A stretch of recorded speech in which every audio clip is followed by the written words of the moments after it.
بسم اللہ الرحمن الرحیم والصلاة والسلام علی رسولہ الکریم وعلی آلہ وصحبہ اجمعین۔ اسلام کے نام پر تاریخ میں دو ریاستیں وجود میں آئیں، ایک مدینہ منورہ اور ایک پاکستان۔ اور وطن کہتے ہیں اس جگہ کو جسے آدمی اپنے رہنے کے لیے پسند کرے، پسند شامل ہے، مجبوری نہیں۔ وطن کے لفظ میں یہ معنی ہے کہ وہ جگہ جس سے میں اپنے رہنے کے لیے پسند کروں۔ اللہ نے مجھے پوری دنیا پھرائی، 2 دفعہ سارا ایسے میں گھوما، اتنے خوبصورت ملک دیکھے، اتنے ویران ملک دیکھے، صومالیہ جیسے، جبوتی، سوڈان، کیمرون، چاڈ۔ تو مجھ سے خوبصورت ملکوں والے پوچھتے مولانا آپ کو کون سی جگہ سب سے زیادہ پسند ہے؟ میں نے کہا مجھے میرا دیس ہی پسند ہے، اور اس میں مجھے رئیس آباد بہت پسند ہے۔ وہ کہتا ہے ابو نواس، نقل فؤادک حیث شئت من الہوى بل حب الا للحبیب الاول کم منزل فی الارض یالفہ الفتى وحنینہ ابدا لاول منزل، کہ جہاں مرضی پھرو، نقل فؤادک، دل کو لے کے پھرو اپنی خواہش کی غلامی میں۔ مل حب الا للحبیب الاول، محبت پہلے محبوب کے ساتھ ہی ہوتی ہے۔ یہاں حبیب سے مراد وطن ہے۔ کم منزل فی الارض یالفہ الفتى، یہ شعر میرے اوپر بڑا فٹ آتا کہ کتنی خوبصورت جگہوں پر ایک شخص جاتا ہے، لیکن وَحَنِينُهُ أَبَدًا لِأَوَّلِ مَنزِلِ، اس کا شوق، اس کی چاہت ہمیشہ وہ اپنے گھر کی ہوتی ہے۔ اس کا شعر یاد آیا کہ ایک حجازی شاعر کہہ رہا ہے، تمتع من شمیم عرار نجد فما بعد العشیۃ من عراری، کہ وہ چونکہ وہ تھے نا، منتقل ہوتے رہتے تھے، تو وہ وہاں دانہ پانی ختم ہو گیا ہوگا، تو وہ کہہ رہا ہے بڑی حسرت سے کہ نجد کی خوشبو سے آج فائدہ اٹھا لے، کل یہ خوشبو نہیں ملے گی۔ اور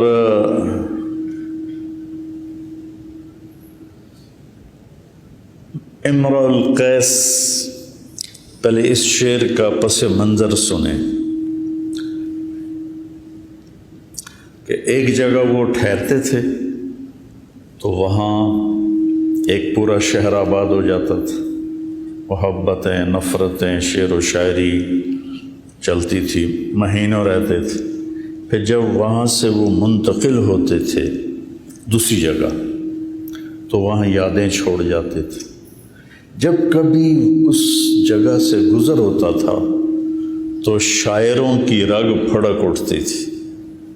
یہ سمجھ میں آیا پس منظر؟ تو امرؤ القیس بہت بڑا شاعر تھا، وہ اس وادی سے گزرتا ہے جہاں عنیزہ رہتی تھی، اس کی معشوق، جس کو وہ اس اپنے قصیدہ میں کہتا ہے۔ وہ اپنے 2 ساتھیوں کے ساتھ چل رہا ہے تو اس وادی سے گزرتا ہے نا، تو اس کی حس پھڑک اٹھتی ہے، کہتا ہے قفا قفا، رک جاؤ رک جاؤ۔ کہتا ہے کیا ہوا؟ کہ نبک من حبیب و منزل بسقط اللواء بین الدخول فحوملی فتوضع فی المقرات لم یعفر اسمها لما نسجتها من جنوب و شمال، ٹھہر جاؤ یار، کچھ رونے دو، کچھ رونے۔ کیا خوبصورت تعبیر ہے، کچھ رونے دو۔ کس پر؟ محبوب پر، اور محبوب کے گھر پر کچھ رونے دو جو سقط اللواء کے پاس ہے، اور ابھی اس کے آثار مٹے نہیں ہیں، لیکن نشانیاں رہ گئی ہیں جنہیں جنوبی شمالی ہواؤں نے بہت مدھم کر دیا ہے۔ اور دیکھو، میں جب یہاں بیٹھ رہا تھا میں سوچ رہا تھا میں نے کیا کہنا ہے۔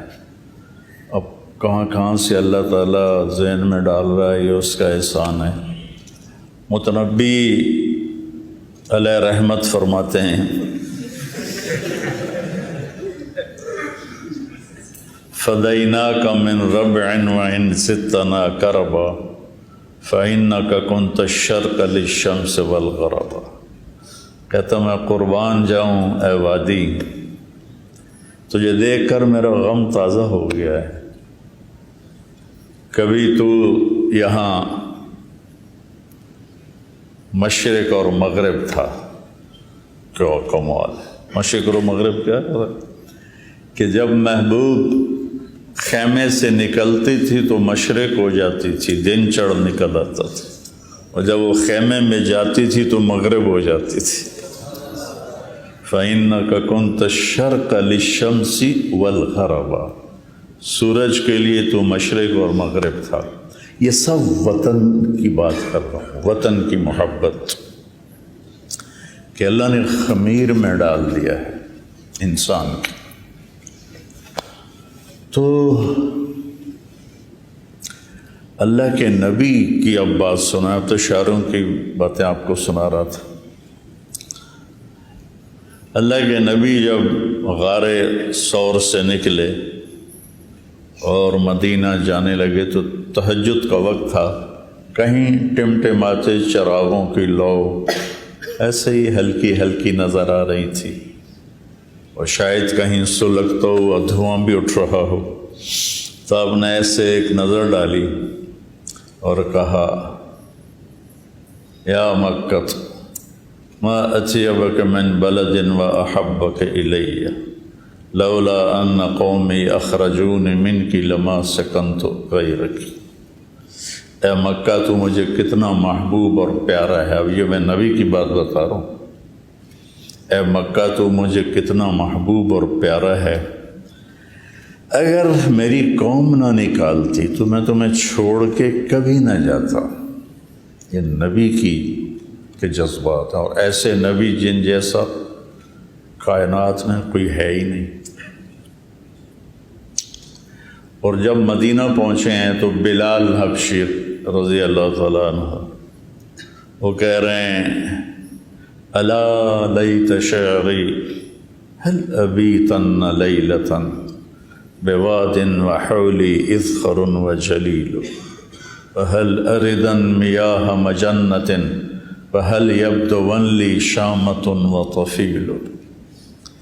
ارے یار، کوئی مجھے جھوٹی تسلی ہی آ کے دے دے کہ ایک دفعہ دوبارہ تم مکہ واپس جاؤ گی۔ مجنہ کے پانیوں پر، شام اور طفیل پہاڑوں پر تم پھرو گے جیسے پہلے پھرتے تھے۔ جب بلال رضی اللہ تعالیٰ عنہ اپنے جذبات کا اظہار کر رہے، تو اس طرف چل پڑیں تو لمبی کہانی ہو جائے گی۔ صرف آپ کو وطن، وہ جگہ جسے آدمی اپنے رہنے کے لیے پسند کر لے، اسے وطن کہتے ہیں۔ مجبوری رہنے کا نہیں، خوشی سے رہنے کی جو جگہ ہے اسے۔ تو اللہ تعالیٰ نے دو ریاستیں اس بنیاد پہ بنی کہ ہم اپنے دین پر آزادی سے چلنا چاہتے ہیں۔ ایک مدینہ منورہ، وہ تو کامیاب ریاست تھی، پاکستان کا خواب دیکھنے والوں نے بھی خواب بہت بڑا دیکھا تھا، ہم نے اسے گندا کر دیا۔ جھوٹ، دھوکہ، فراڈ، شراب، زنا کے اڈے، قتل و غارت، قبضے گروپ، اللہ کو بھلا ہی رکھ دیا۔ اس کی بنیاد بھی 27 رمضان المبارک 1366 ہجری شب قدر میں 2 ملک آزاد ہو رہے تھے، ایک پاکستان، ایک ہندوستان۔ تو پاکستان والوں نے اپنے لیے یوم آزادی 14 اگست چنا اور انڈیا نے 15 اگست چنا۔ ہم 14 کو یوم مناتے ہیں، وہ 15 کو مناتے ہیں۔ تو یہ اتفاقی نہیں تھا، آسمانی نظام تھا، ورنہ یہ بھی ہو سکتا تھا کہ ہمارے اس وقت کے جو قائد تھے وہ 15 اگست اپنا یوم آزادی بنا لیتے اور 14 وہ بنا لیتے۔ 14 اگست کے ساتھ 27 رمضان المبارک جڑ رہی ہے، شب قدر ہے، رات 12 بجے اعلان ہو رہا ہے۔ جب تاریخ تبدیل ہوئی تو اعلان ہوا پاکستان کا، اور عین وہ وقت تنزل الملائکۃ والروح فیہا بإذن ربہم من کل امر سلام ہی حتی مطلع الفجر۔ تو یہ ایک بہت بڑی بات ہے، اللہ کا انتخاب ہے۔ اللہ تعالیٰ نے اس ملک کو چنا ہے، ساری گندگیوں کے باوجود اللہ نے اس ملک کا روح پوری دنیا کے غیر مسلموں پر ڈالا ہوا ہے، اور اللہ نے ہمیں، اللہ تعالیٰ ذوالفقار علی بھٹو رحمۃ اللہ علیہ کی قبر کو ٹھنڈا کرے، اس بندے نے ایٹمی پلانٹ کی بنیاد رکھی، سمگلنگ سے چیزیں منگوائیں، چونکہ پابندیاں تھیں غیر مسلموں کی کہ کوئی اسلامی طاقت ایٹمی نہ بنے۔ یہ اس کی بخشش کا سبب بن گیا ہوگا، اور اللہ تعالیٰ نے پاکستان کو ایک نیوکلیئر پاور، ایٹمی طاقت بنایا۔ پوری دنیا میں صرف واحد ایک اسلامی ملک ہے جس کو اللہ نے یہ طاقت بخشی ہے۔ تو اس کے پیچھے ایک لمبی تاریخ ہے، اس سارے کا احاطہ کرنا تو مشکل ہے کہ بر صغیر میں اسلام کب آیا۔ حضرموت یمن کا شہر ہے، وہاں سے مالدیپ انڈیا کا جو نچلا حصہ ہے وہ سمندری راستے کے ذریعے سے قریب ہے۔ اور مجھے یہ نہیں پتا کہ کون سے سن میں وہ نکلے، تجارت کے لیے آئے، مالدیپ آئے، اور ادھر گجرات، کاٹھیا واڑ ادھر۔ تو وہاں کے لوگ پہلی صدی میں ہی بہت قریب میں ایمان لے آئے تھے، یوں اسلام داخل ہوا۔ لیکن جو ایک تاریخی طور پر محفوظ ہوا وہ محمد بن قاسم رحمۃ اللہ علیہ، مالدیپ کے مسلمان حاجیوں کا قافلہ جا رہا تھا بحری جہاز میں حجاز۔ تو راجہ داہر، یہ سندھ کا راجہ تھا، سندھ بمبئی تک تھا، بمبئی تک، ادھر ملتان سندھ میں شامل تھا اور ادھر بمبئی، اتنا بڑا وہ راجہ تھا۔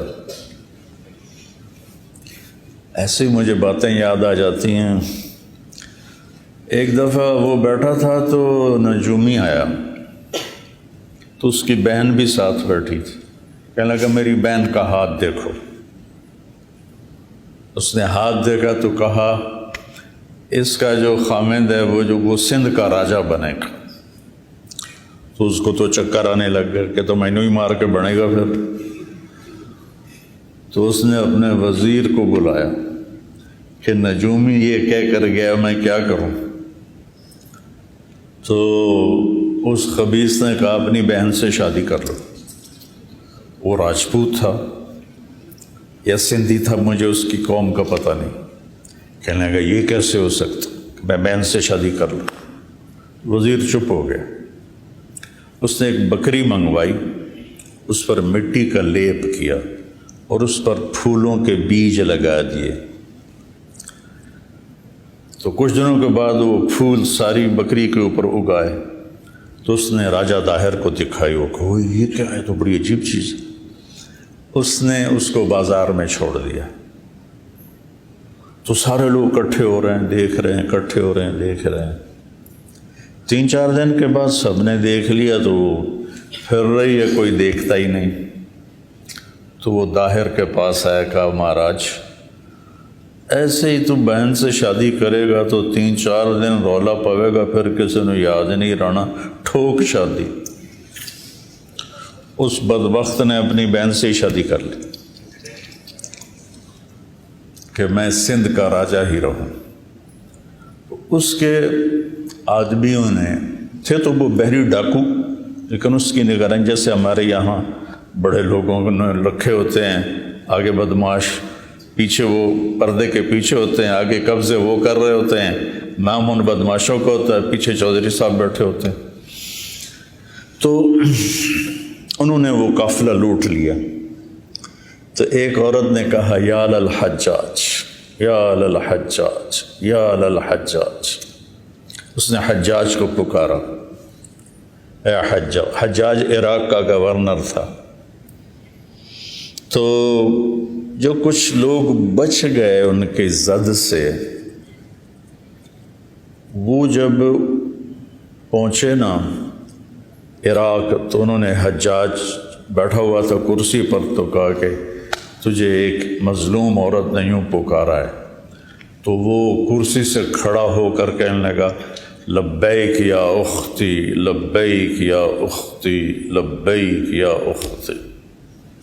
اور اس نے قسم کھائی، نہ چارپائی پہ سوؤں گا، نہ بیوی کے پاس جاؤں گا جب تک اس کو چھڑوا نہ لوں۔ تو اس نے پہلا لشکر بھیجا، اسے شکست ہو گئی۔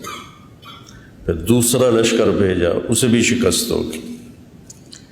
پھر تیسرے کی تیاری کی تو ولید بن عبد الملک نے کہا میں اتنا نقصان برداشت نہیں کر سکتا، نہیں بھیجنا۔ تو اس نے اس کے سامنے ہاتھ جوڑے کہ جتنا خرچہ ہوگا میں اس سے دگنا آپ کے خزانے میں واپس جمع کراؤں گا، مجھے اجازت۔ تو اس کے منت لے کر کے اجازت لے لی، اور 12,000 کا لشکر دے کر محمد بن قاسم رحمۃ اللہ علیہ 17 سال کے نوجوان کو امیر بنا کے بھیج۔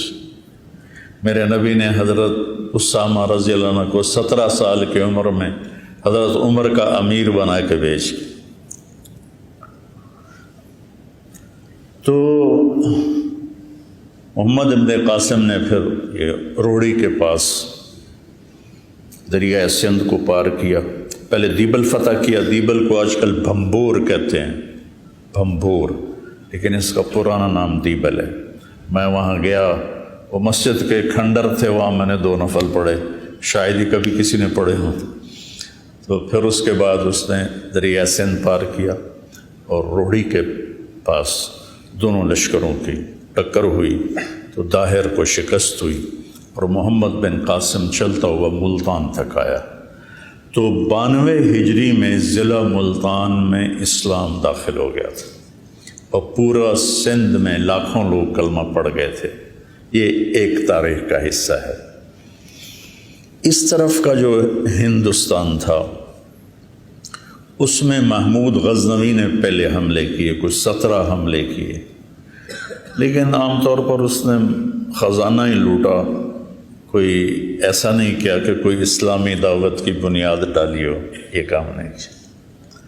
محمد غوری رحمۃ اللہ علیہ نے 1191 میں پرتھوی راج سے جنگ کی، اس میں ان کو شکست ہو گئی، بڑی بری طرح زخمی ہوئے، واپس گئے، 1 سال تیاری کی، اور 1192 میں پھر ترائن ایک جگہ ہے اس میں یو پی میں، تو اس کے مقام پر دونوں لشکروں کی مڑ بھیڑ ہوئی۔ اس میں پھر محمد غوری کو فتح ہوئی، اور انہوں نے ان کی اولاد کوئی نہیں تھی، انہوں نے اپنے غلاموں کو وہاں پر گورنر بنا کے باقاعدہ حکومت کا آغاز کیا۔ قطب الدین ایبک لاہور میں، شمس الدین التمش دلی میں، ناصر الدین قباچہ ملتان میں، اور وہ صرف 4 سال حکومت کر پائے اور پولو کھیلتے ہوئے گھوڑے سے گرے اور انتقال ہو گیا۔ لاہور کو انہوں نے اپنا کیپٹل بنایا تھا تو ان کی قبر انارکلی بازار کے پیچھے ہے۔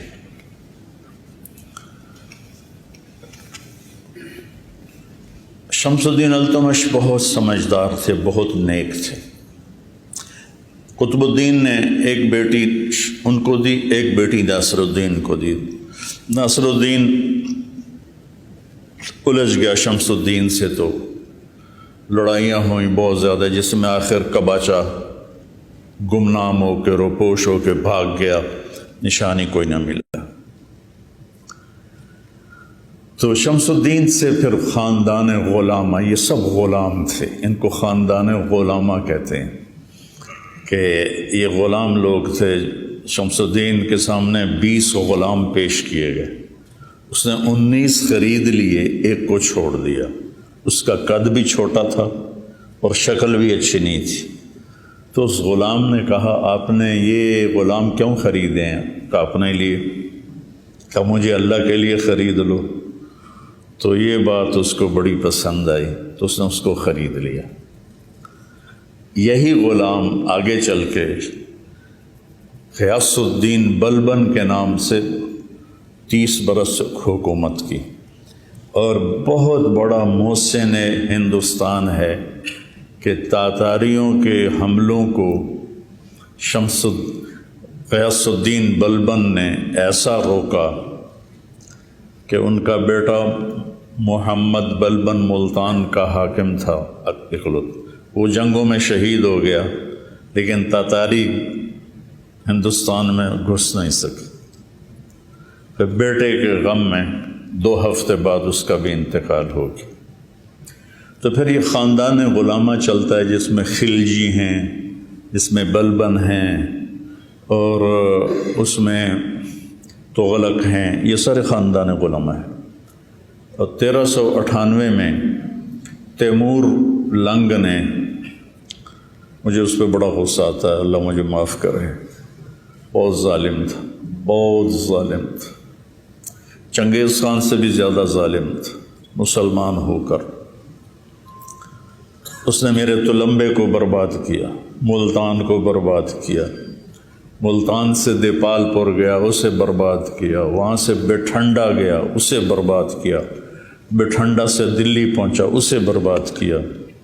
یہ ہندوستان پہ آیا کیوں تھا؟ یہ لٹیرا ڈاکو بادشاہ تھا، ڈاکو بادشاہ، کہ چین پہ حملہ کرنا ہے، تو چین پہ حملے کے لیے تو پیسہ بہت چاہیے، تو کیا کریں؟ کہا ہندوستان میں بہت پیسہ، کا چلو پھر اس کو لوٹتے ہیں۔ اس خبیث نے لوٹ میں لاکھوں انسان ذبح کر دی اور خزانہ لوٹ کے گیا، 1398 میں واپس گیا، اور پھر لشکر جرار تیار کیا اور اس کو لے کر نکلا چین کی فتح کے لیے۔ تو قازقستان میں ایک جگہ ہے اترار، بڑی تاریخی جگہ ہے، وہ کبھی پھر دوبارہ اس کی میں تاریخ سناؤں گا، جہاں سے تاتاریوں کی جنگ کی ابتدا ہوئی۔ اس کا گورنر تھا انیل جک، خوارزم شاہی حکومت میں، اس کی نادانی سے یہ بہت بڑا فتنہ اٹھا۔ تو وہاں پہنچا 1405 میں، تو وہاں ٹھنڈ سے مر گیا، ٹھنڈ لگی اور نمونیا، وہ 72 سال عمر ہو گئی تھی اس کی۔ تو چین والوں کو اللہ نے بچا لیا، لیکن ہمارا دیش اس نے برباد کر دیا۔ تو جہاں مغلوں کی حکومت سب سے لمبی چلی، 328 سال مغلوں نے حکومت کی، اور 1608 میں ایسٹ انڈیا کمپنی ہندوستان میں داخل ہوئی، جہانگیر کا زمانہ تھا، عروج تھا، تو ان کو وہ تو بالکل فقیر سے تھے۔ ایسٹ انڈیا کمپنی انگریزوں کی، انگلینڈ سے آئی ہوئی، تو وہ شاہ جہاں اس جہانگیر تک ان کی رسائی ہوئی. جہانگیر کو میری طرح سر درد رہتا تھا، تو اس نے ان سے پوچھا تمہارے پاس کوئی چیز ہے سر درد کی؟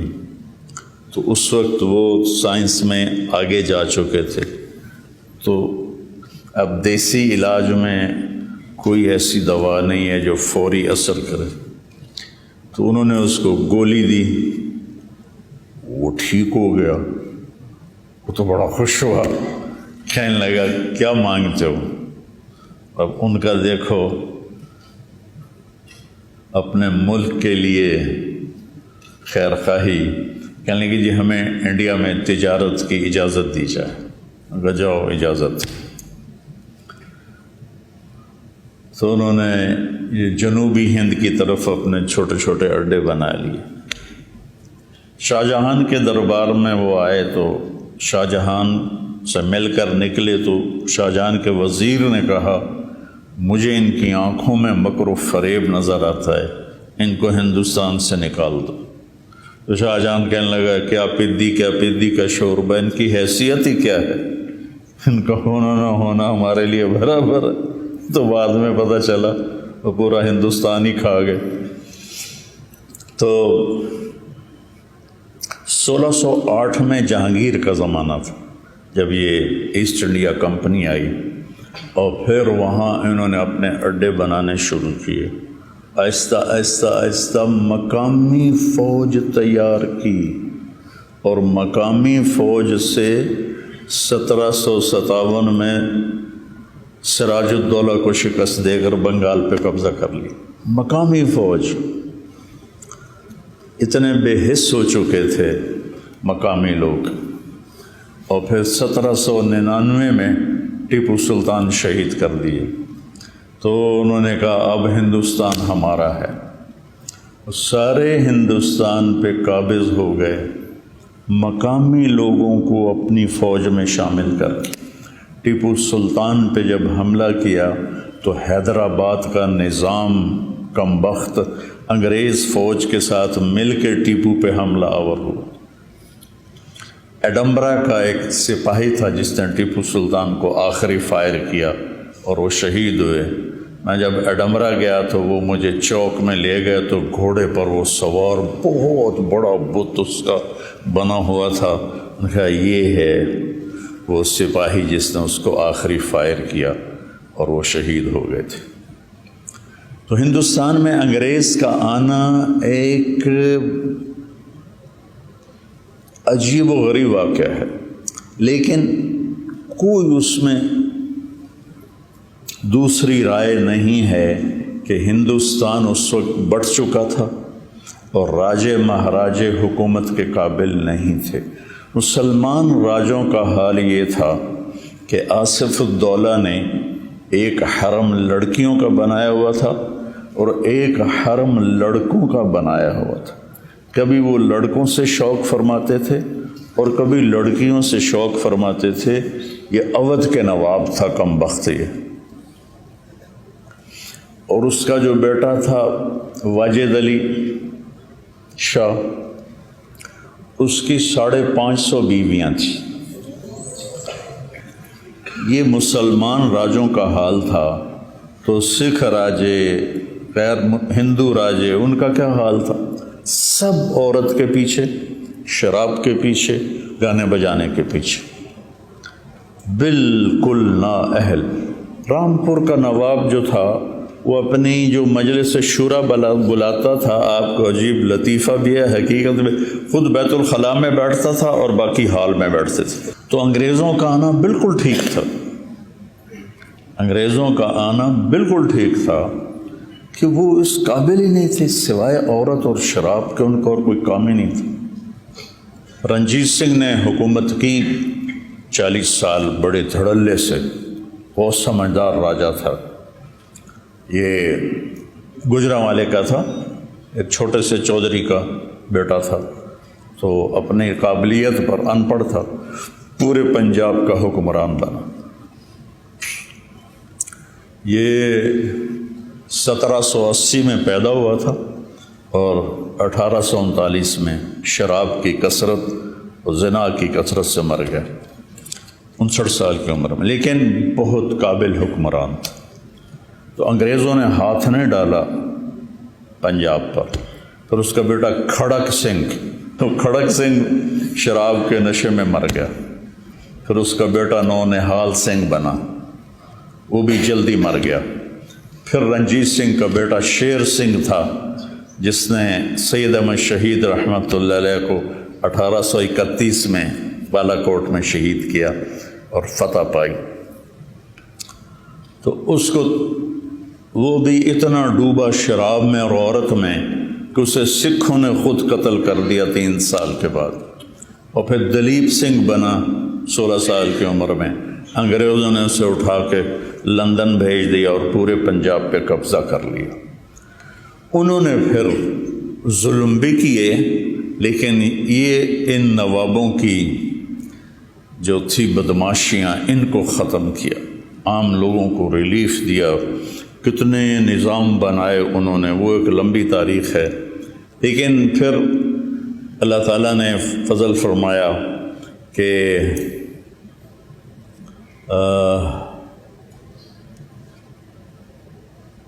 1906 میں مسلم لیگ کی بنیاد رکھی گئی۔ 30 دسمبر 1906 نواب سلیم اللہ صاحب ڈھاکہ، یہ نواب خاندان تھا،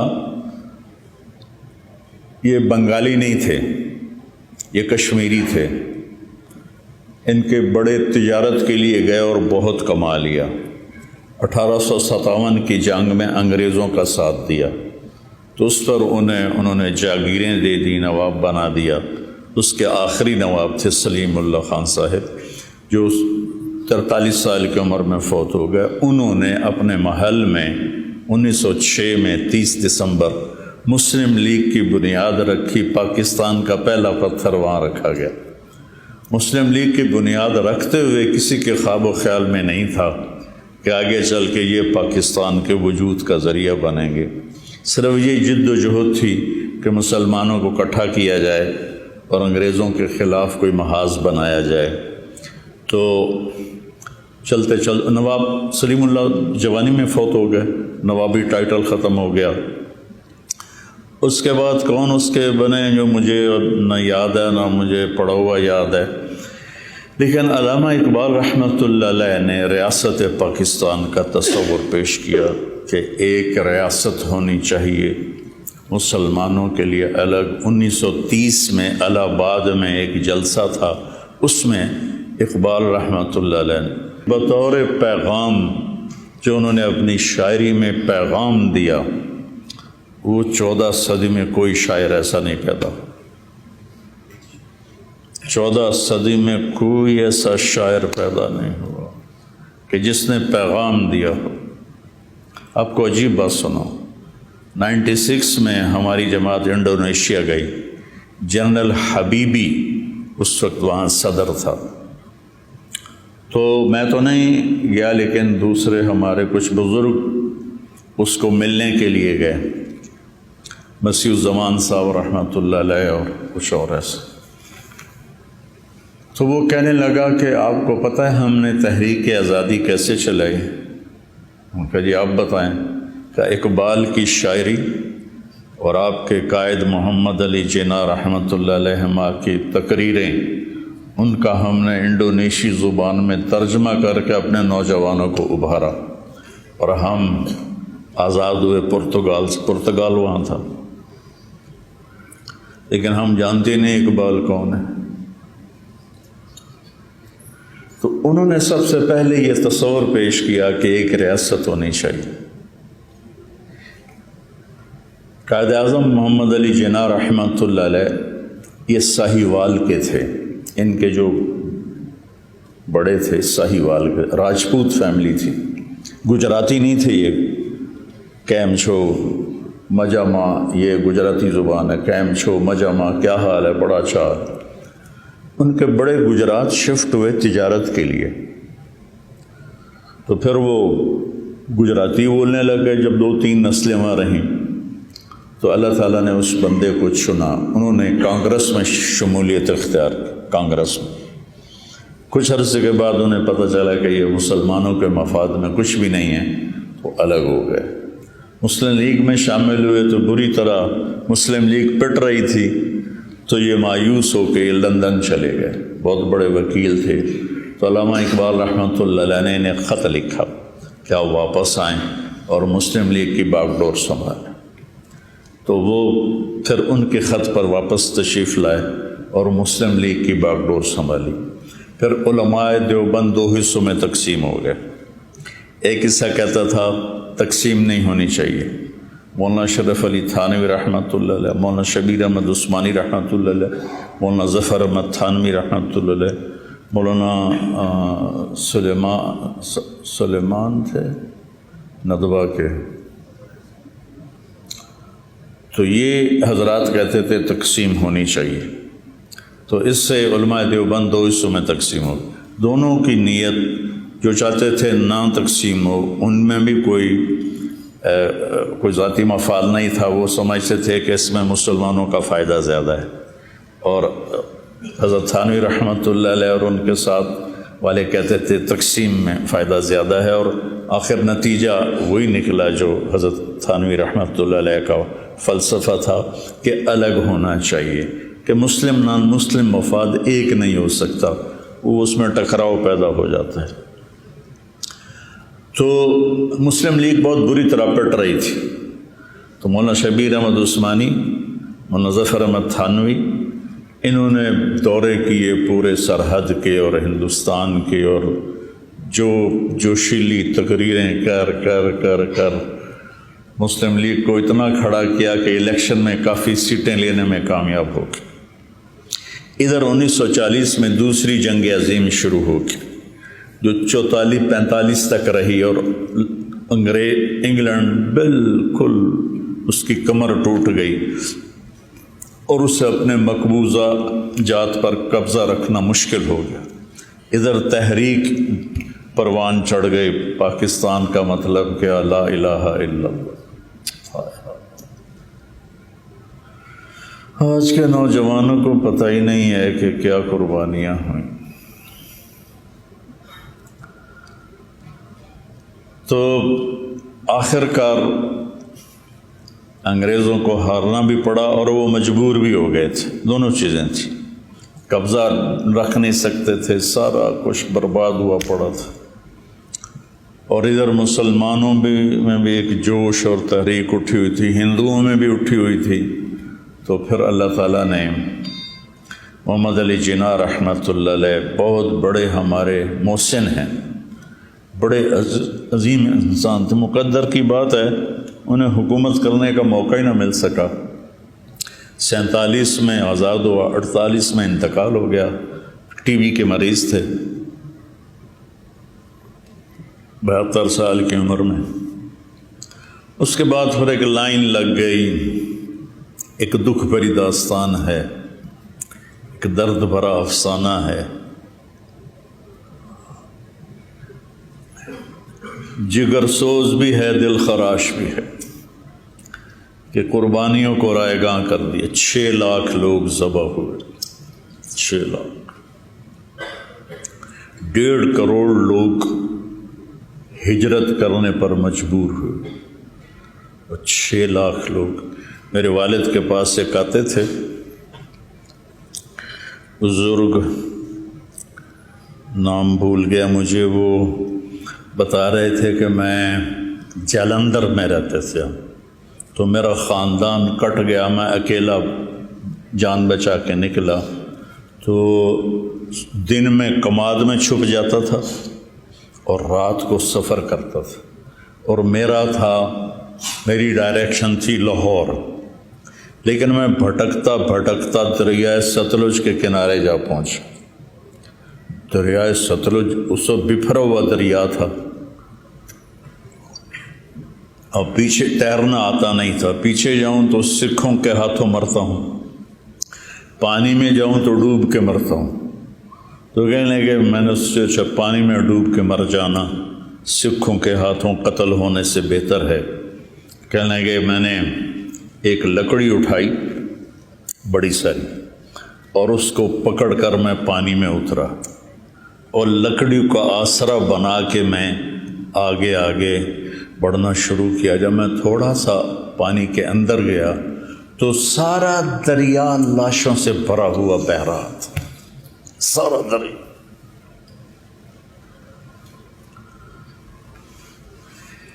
ہمارے بھائی رشوت لینے والے، بددیانتی کرنے والے، برائی کے اڈے چلانے والے، قبضے کرنے والے، ان سے اللہ بھی پوچھے گا اور ان سے وہ 6 لاکھ لاشیں بھی پوچھیں گی کہ ہم نے جو پاکستان کے لیے جان قربان کی تھی اس لیے کی تھی کہ تم یہ سب کرو۔ تو بچوں، پاکستان ایک نعمت ہے واللہ، ایک تحفہ ہے۔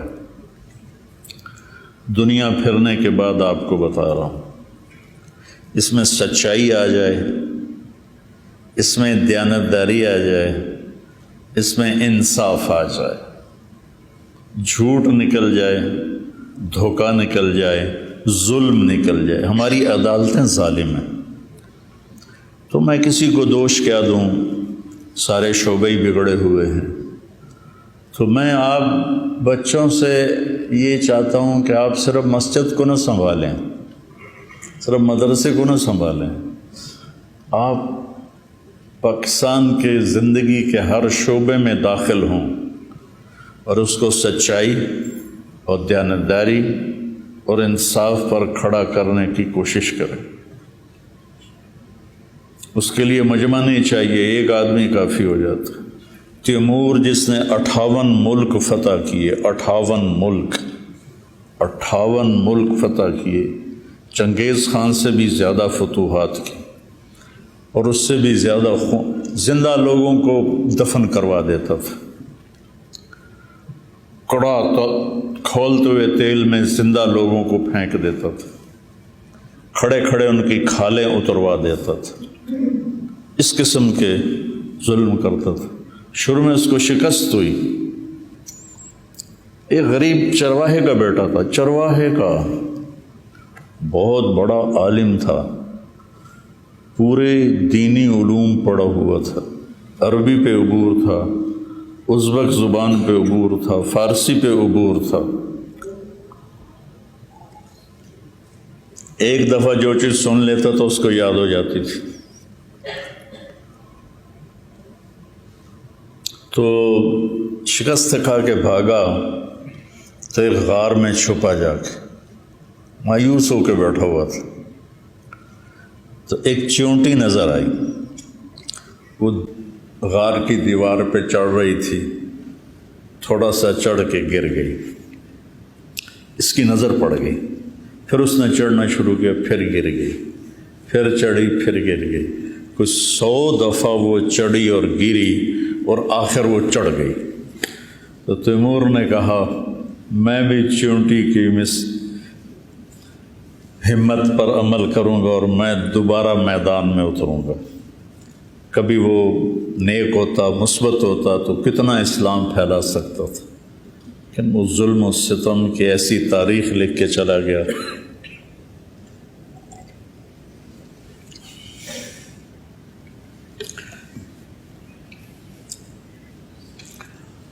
تو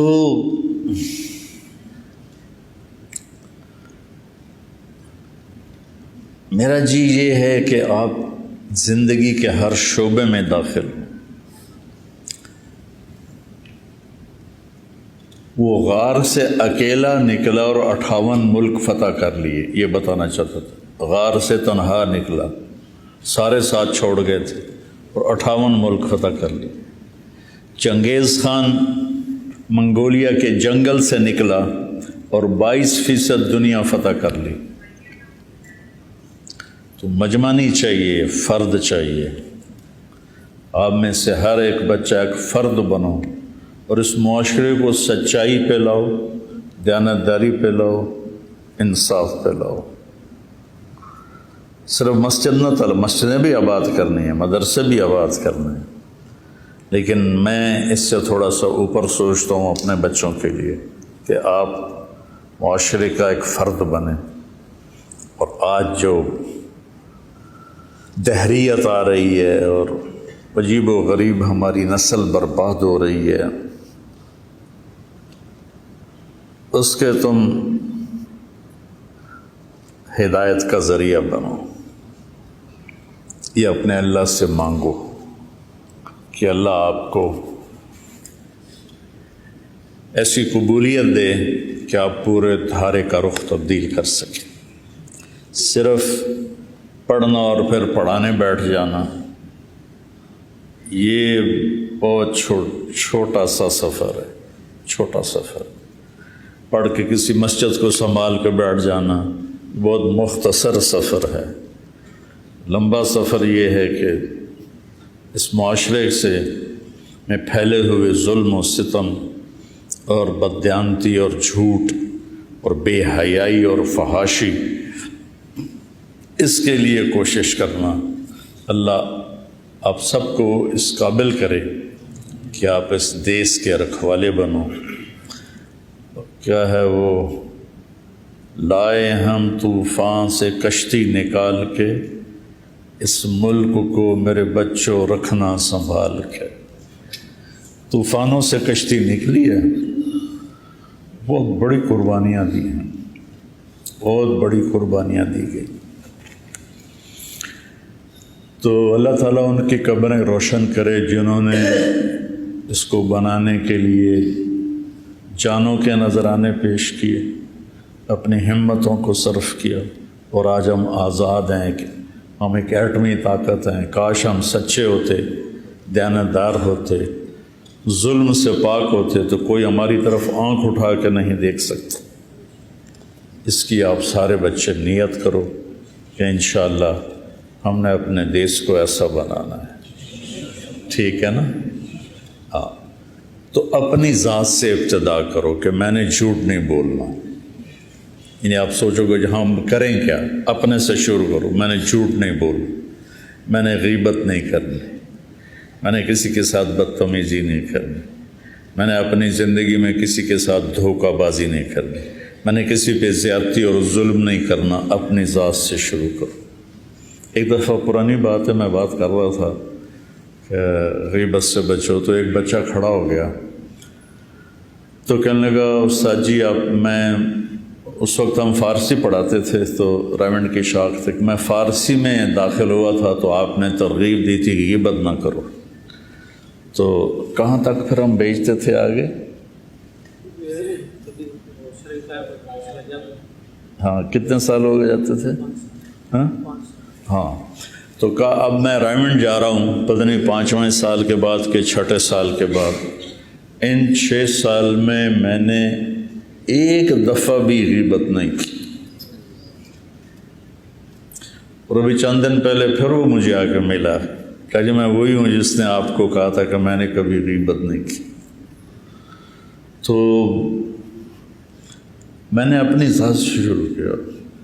میں کسی کی غیبت نہیں کرتا ہوں، کسی کی غیبت سنتا نہیں ہوں، کسی سے نفرت نہیں کرتا ہوں، فرقہ واریت سے بالا تر ہو کے میں چلتا ہوں، میں دین کو پیش کرتا ہوں، مسلک دیوبند کو پیش نہیں کرتا۔ اس پہ میں خود کاربند ہوں، لیکن میں اوروں کو اس کی دعوت نہیں دیتا، میں دین کی دعوت دیتا ہوں۔ میں سب کو ایسے ہاتھ پھیلا کر ملتا ہوں، میرے دل میں کسی کے لیے نفرت کوئی نہیں ہے۔ میں رات کو سوتے ہوئے روزانہ یہ کہہ کے سوتا ہوں، یا اللہ میں نے اپنے دل کو سب سے صاف کیا، میرے دل میں کسی کی نفرت نہیں۔ روز رات کو سوتے ہوئے میں یہ کرتا ہوں۔ آپ بھی اس پہ عمل کرو، انشاءاللہ بہت فائدہ ہوگا۔ نیت کرتے ہو؟